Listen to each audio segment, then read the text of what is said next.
Look, if you are looking for an encouraging story, I don't want you to go anywhere. Maybe like me, you can be kind of quick to judge people based on decisions they've made. Listen, my next author, his name is Mark D., and he wrote the book called The Black Sperm.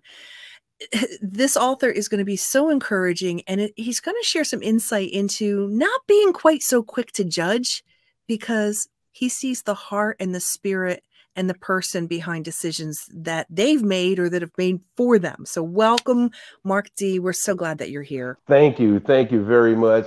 Thank you for allowing me to come out and speak about my art piece of my writing.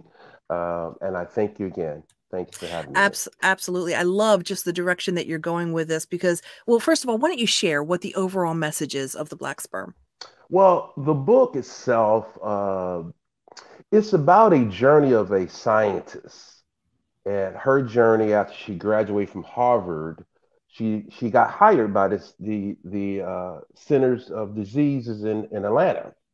Her journey was she became a scientist of germs, and she did something called go to the archives. She had to go to the archives to figure out what diseases were in the past and how to correct them. And what she found out through in the archives that in 1911 through 1945 they were doing research on the black man's sperm.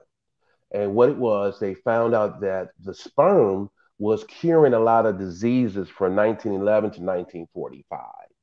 And then after that, it disappeared. And her curiosity and her journey was being a new scientist at the CDC. Her goal was to figure out why did they stop researching this particular phenomenon, I think, of the sperm. And now this is where the excitement starts. She started figuring out, wow, they were curing this disease. They were curing that disease. Why did they eliminate disease? Why did they eliminate the research of the course of the disease? So that happened. And so from there on, she goes and share with the world that, hey, did y'all know that this sperm was curing this disease? Did you know this sperm was curing that disease? So that's where the journey starts. Very interesting. And, Yeah. there's just, and I no pun intended, but there's a seed of truth to, you can see almost how with Jurassic Park, oh my goodness, this Yeah. could be real. You can Yeah. really Yeah. Yeah. understand this. Yeah. What inspired you to write this book? Well, what really, I gotta say, my son. I say my son. He was a guy. He said, "Dad, you need to do something different this time. You write a new book. Talk about my sperm." I said, "Huh? Say My sperm? What what? are you talking about, son?" So that's when I decided to say, you know what? Let's talk about the black sperm. What Yeah. was that really about? And so I did my homework. I did 5 years of studying to figure out how the sperm worked. And then from there, I said, you know what? I went and copyright everything. I went to Library of Congress. Said, you know what? No one had the name, the black sperm. So I Wow. did that. And then all of a sudden, people all over the country start questioning. And the book wasn't even out. They were like, Wow. "Hey, when is that book coming out? The Black Sperm. We want to read about it." And so that led me to September 11th of this year of releasing the book. So the book just came out, and I'm happy that people all over the country are liking it. They like enjoying it. It's a journey. Uh, and first thing people always ask me, is it true? I always say, as an artist, everything I write is true. Right. However, it's fictional. It's Right. Sure. a character that's making assumptions. I always say, it's what if? What if that was true? Mm, What if this was true? hmm. So I wrote a book based upon a truth that I believe that is possible. Yeah, yeah. I want to know who Marcus Dwayne is, and I'm very interested in finding out Thank you. about the non-judgment that you have of people and a little bit of your history and going, you know what, these in some cases people are hurt and that's who Yeah, they are. It's not what you see. Can you talk right. about that? Because I think that's really the heart behind the book. Whoa, okay. Well, let's start with Marcus Dwayne. Who am I? I am one of 13 siblings. I say eight. My mom had eight children. My Hmm. dad had five. I always called them my brothers and sisters. So it was 13 of us. Yeah. I was the youngest. Okay. I was the only person out of my whole genealogy ever go to college. Wow. I decided to go to college in 1983. And in 1985, my life changed because a professor at the school realized that I couldn't read and write. Whoa. I was in college and I couldn't read and write. I Okay. skated my way through the system. She stopped me one day and said, "Look, your problem is you don't even know how to read and write. You in college, I don't know how you got here, but you're here, you want to learn." Wow. So for about 6 months to a year, the lady taught me, a professor at Grambling State University. I thank her for this. She sat me down and taught me how to read, taught me how to write, and I just kept on going. And in 2 years after kept on reading and kept on writing, I graduated from college. Once I graduated from college, I didn't want to do anything else but read and write, write.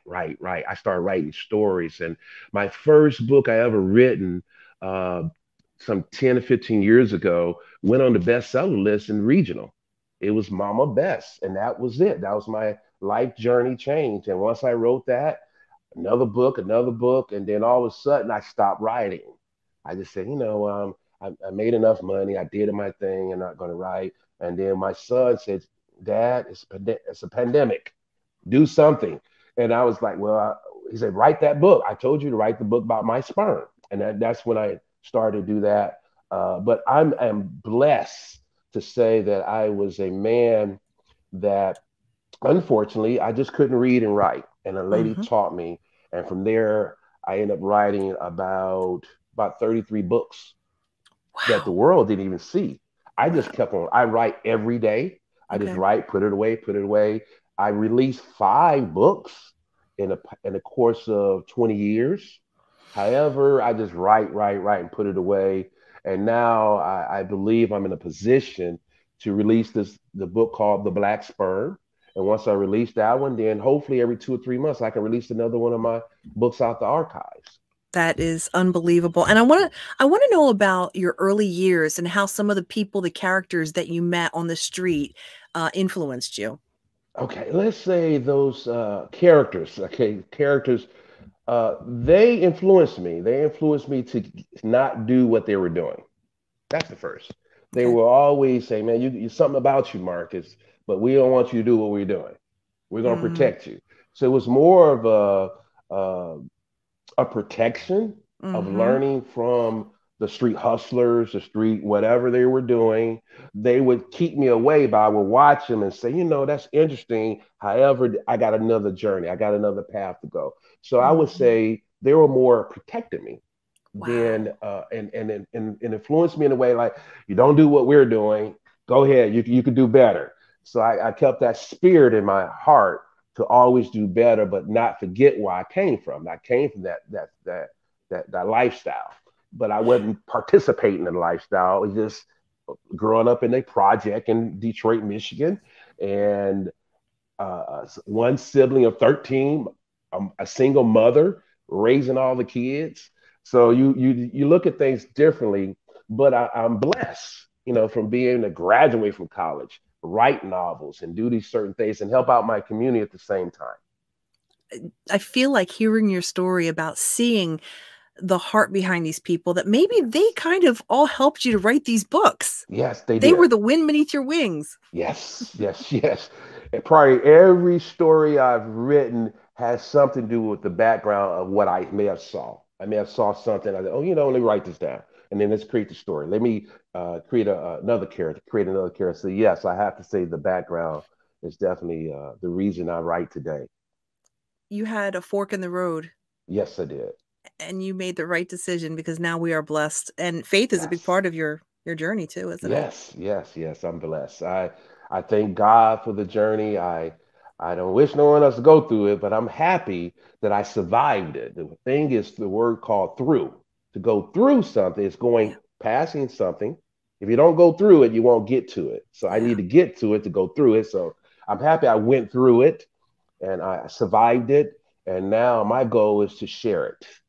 Share it. Share the journey with people. Share Mark what happened, and maybe it inspires someone. Mark D is an author with Book Trail Agency. We thank you for joining us. Have a great Yes. day. Thank you, Beck. Thank you.